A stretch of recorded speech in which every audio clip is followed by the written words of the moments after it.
definition ko. A day in a life. Mag-review kayo, kunyari. Ang bakit daming uso mo? Pag ganun kasi, Ito, itim mo sa camera mo. Face reveal na.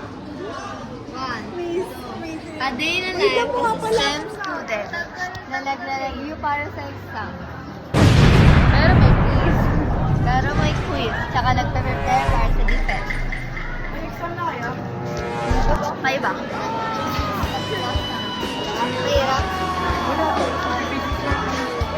Let's go! Let's go! Let's go! Let's go!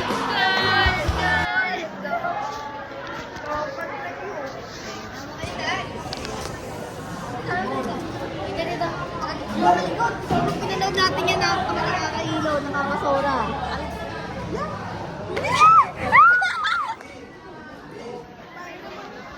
Okay.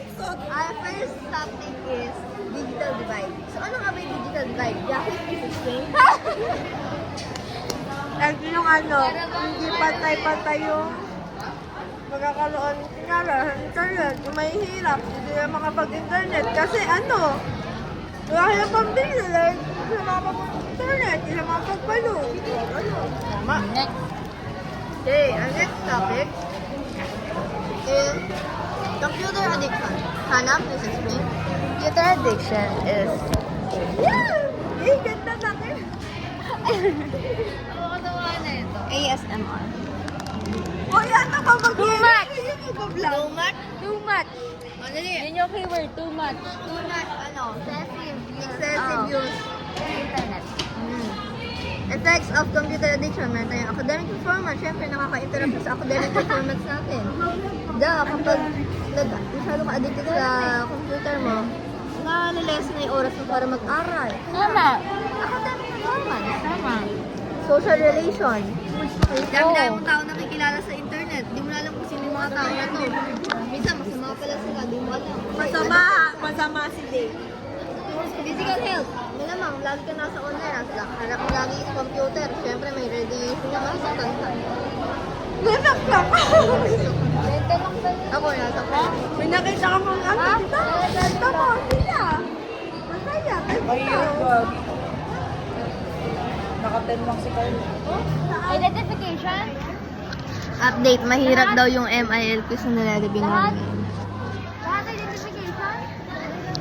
Oh, God! TV. Ay, Types of computer addiction. Ang makinig na kaya. Types of computer addiction. Information overload. Too much information. Compulsion, overtime spending on it, and mistaking yung bagay sa compulsion, ito yung hindi ko alam. Overtime spent in online activities. Masyado kang like addict sa mga online activities like gaming, bartering of stocks, gambling, which causes a problem. Information overload. Ito next, cybersex addiction, yung mga sa mga lalaki yan. Para may galit ka. Wala na, wala. Mga lalaki yan, mga kampas mo pa. Pero hindi naman sila ganun.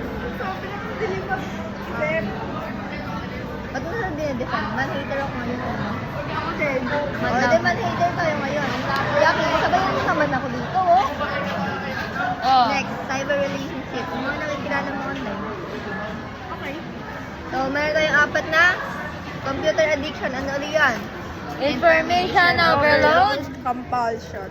Cyber sex. Cyber relationship. Okay. Ulit. 1, 2, sabay-sabay. 1, 2, 3, go. Information overload. Compulsion. Cyber sex addiction.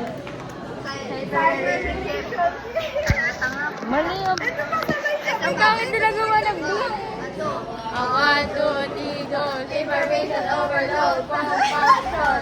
Cyber sex addiction. Cyber relationship. Mali. What's your question? Tangina ka Hindi ba? nakasunod sa Ira. Ano nga? Tanong ko, sige, tanong ko sa'yo. Pag ba tinapat ko sa'yo si Linda Walker, sino ko sa'yo? Tangina mo. Huwag mo na. Hindi ko kaya si Linda mo. Si Linda mo. Kasi nakasabi tayo. Yun, parang Minsan. sa ano.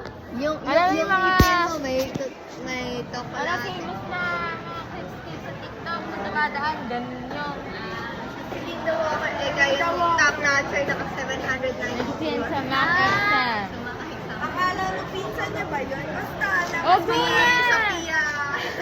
Hindi ako nanonood. Kailan? Hindi kasi, nag-deep dive ako. Okay, next. Information overload, compulsion, cyber sex addiction, cyber relationship. Next, different symptoms of Ano, computer digital addict. divide. What from the beginning? 1, 2, 3, go. Digital divide. Computer. Divide. Digital divide. Computer Addiction. addiction. May type. Anong type sa'yo? Anong tawag doon? Yeah.